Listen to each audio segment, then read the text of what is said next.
आज हम active voice को पैसिव वॉइस में कन्वर्ट करने के सिंपल से रूल्स जो हैं वो समझेंगे।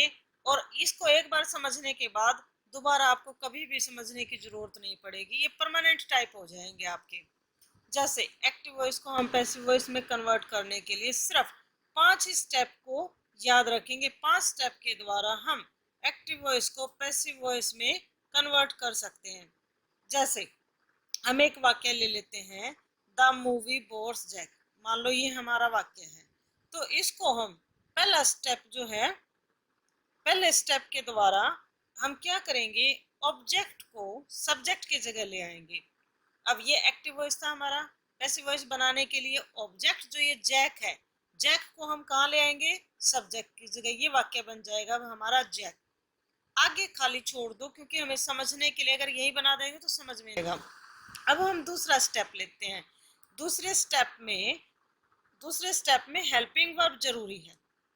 अब इस वाक्य में जो हमारा पहला वाक्य था, द मूवी बोर्स जैक, इसमें कोई हेल्पिंग वर्ब नहीं है। देखो, हेल्पिंग वर्ब होते हैं हमारी इज, एम, आ, वॉज, वर, यहाँ नहीं है। अब हम चूंकि हमें पैसिव वॉइस में हेल्पिंग वर्ब चाहिए, तो हम क्या करेंगे, हेल्पिंग वर्ब लगाएंगे। कौन सी लगाएं, ये उसको समझने के लिए हमें इस टेबल को याद करना पड़ेगा। ये हो जाएगा हमारा सेकंड पॉइंट।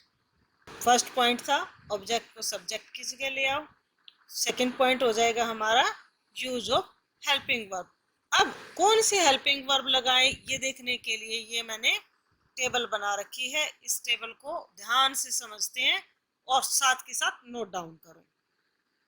पहला है, अगर एक्टिव वॉइस वाक्य में हमने वर्ब की फर्स्ट फॉर्म का प्रयोग कर रखा है, फर्स्ट फॉर्म या डू या डज है, या वर्ब की फर्स्ट फॉर्म के साथ एस या ईएस है। जैसे कि ये हमारा वाक्य है, इसमें the movie bores first form है और एस लगा हुआ है बोर के साथ, तो हम क्या करेंगे, उसका पैसिव वॉइस बनाते समय इज एम आर का यूज करेंगे। इसमें helping verb is am are आएगी। अगर वर्ब की सेकंड फॉर्म है एक्टिव वॉइस में और डिड है, तो हम पैसिव वॉइस में किसका प्रयोग करेंगे, इनकी जगह वॉज वर्ब।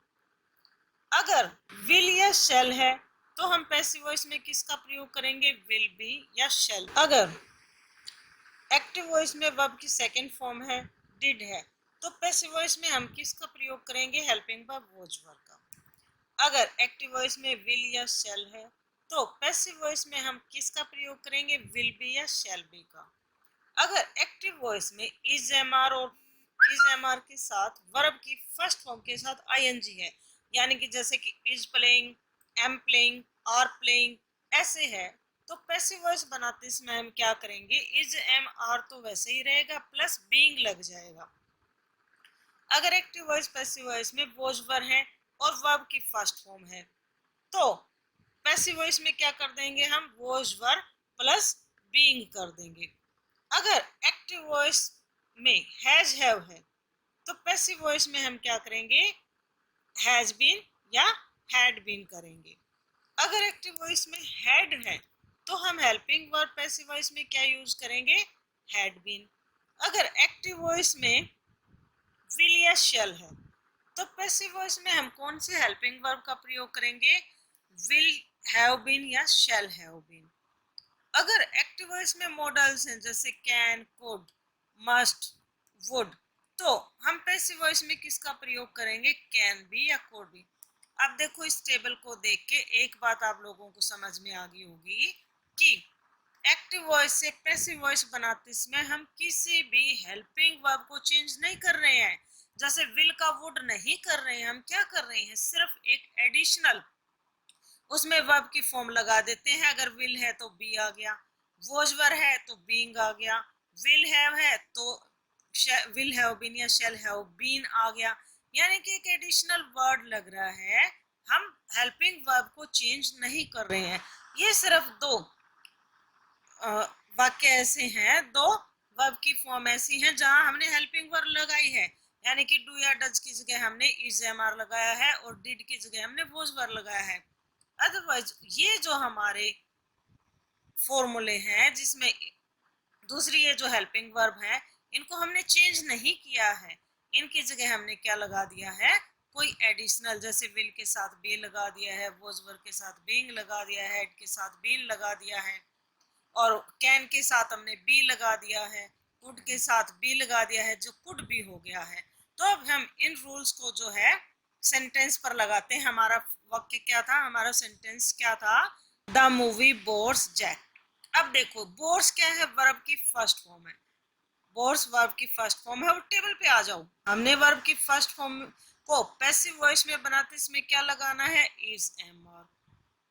तो हमारा वाक्य क्या बन जाएगा, अब जैक इज, क्योंकि जैक क्या है, सिंगुलर। अब हमारा ये वाक्य हो गया जैक इज। अब हम तीसरा स्टेप करते हैं। तीसरा स्टेप है हमारा वर्ब की थर्ड फॉर्म का प्रयोग किया जाएगा हमेशा। पैसिव वॉइस में हमेशा वर्ब की थर्ड फॉर्म आएगी। अब तक हमारे दो स्टेप हो चुके थे, पहला स्टेप था जैक, दूसरा स्टेप था इज, तीसरा स्टेप हमारा हो गया वर्ब की थर्ड फॉर्म, यानी कि बोर से क्या बन गया, बोर्ड। फोर्थ स्टेप है हमारा वर्ब की थर्ड फॉर्म के बाद वह नए ऑब्जेक्ट से पहले हम किसका प्रयोग करेंगे, बाय का। जैसे जैक इज बोर्ड बाय, ये हमारा फोर्थ स्टेप हो गया। First step, second step, third step, और ये आ गया हमारा फोर्थ स्टेप। अब हम अपना फिफ्थ स्टेप करेंगे, यानी कि पुराने सब्जेक्ट को ऑब्जेक्ट की जगह ले आएंगे। जैसे Jack is bored by the movie, क्योंकि हमारा वाक्य क्या था, द मूवी स्टार्टिंग में सब्जेक्ट था, अब ये क्या बन गया, ऑब्जेक्ट। पहले वाक्य में जैक ऑब्जेक्ट था जिसको हमने सब्जेक्ट बना लिया। अगर इसको हम स्टेप वाइज देखेंगे, ये हमारा पहला स्टेप, ये दूसरा स्टेप हो गया हमारा, ये तीसरा स्टेप, ये फोर्थ, और ये फिफ्थ हो गया। और हमारा वाक्य क्या क्या बन जाएगा, Jack is bored by the movie. अब हम ये जो स्टेप हमने सीखे हैं, इन स्टेप को एक वाक्य पे और अप्लाई करते हैं ताकि हमें और अच्छे से क्लियर हो जाए। जैसे कि ये वाक्य ले लेते हैं, द मूवी बोर्ड मी। अब इसके 5 स्टेप में बनाते हैं इस वाक्य को। पहला स्टेप क्या हो जाएगा, आई को, यानी कि ऑब्जेक्ट को सब्जेक्ट बनाओ, और सब्जेक्ट बनाने के लिए मैंने पहले इंट्रोडक्शन में बताया था, मी को किस में कन्वर्ट कर देंगे, आई। अब चूंकि इसमें क्या है, वर्ब की सेकंड फॉर्म है, तो सेकंड फॉर्म के लिए मैंने क्या बताया था, हेल्पिंग वर्ब। टेबल देखो, उस टेबल में हेल्पिंग वर्ब क्या है, वॉज वर्ब। तो कि सेकंड स्टेप हमारा क्या हो जाएगा, वॉज। थर्ड स्टेप क्या था, वर्ब की थर्ड फॉर्म का प्रयोग, तो क्या आ जाएगा, I was bored. Fourth step क्या था, बाय का प्रयोग, I was bored by. Fifth step क्या था हमारा, कि सब्जेक्ट को, पुराने सब्जेक्ट को ऑब्जेक्ट की जगह ले आओ, तो the movie. I was subject ये था हमारा, द मूवी यहाँ ऑब्जेक्ट बन गया। आई was bored by the movie, ये हमारा पैसिव वॉइस बन गया। तो देखा आपने कितनी आसानी से हम बगैर भूले, बगैर गलती के, अगर हम ऐसे स्टेप वाइज करेंगे तो एग्जाम में जो बच्चे गलती करते हैं, कहीं वर्ब की फॉर्म छोड़ जाते हैं, कहीं बाय छोड़ जाते हैं, वो गलती होने के चांसेस बिल्कुल कम हो जाते हैं, हमारे मार्क्स जो है फुल आएंगे। अब इसको एक वाक्य पे और जो है हम अप्लाई कर लेते हैं ताकि भूले ना इसको। माता कैन फोरटेल द फ्यूचर। अब माता सब्जेक्ट है, ये भी पता होना चाहिए, सब्जेक्ट है, ये वर्ब है, ये हमारी वर्ब है, ये हमारी मेन वर्ब है, ये ऑब्जेक्ट है। अब इस वाक्य को हम पैसिव वॉइस में कन्वर्ट करेंगे, तो सबसे पहले क्या लेना है, object the future, the future. फिर क्या लेना है, हेल्पिंग वर्ब दे ही रखी है इसमें, कैन, तो कैन लेंगे। लेकिन मैंने बताया था पैसिव वॉइस में हेल्पिंग वर्ब चेंज नहीं होती, उसके साथ कुछ लग जाता, तो कैन के साथ कैन बी आ जाएगा, द फ्यूचर कैन बी। तीसरा स्टेप क्या था हमारा, वर्ब की third form, the future can be foretold. चौथा स्टेप क्या था हमारा, बाय का प्रयोग, the future can be foretold by. और हमारा जो फिफ्थ स्टेप था वो क्या था, the future can be foretold by माता। ये हमने एक्टिव वॉइस को बड़ी ही इजी तरीके से पैसिव वॉइस में कन्वर्ट कर लिया। और ये आपकी एक्सरसाइज है, इस एक्सरसाइज को आप करके दिखाइए।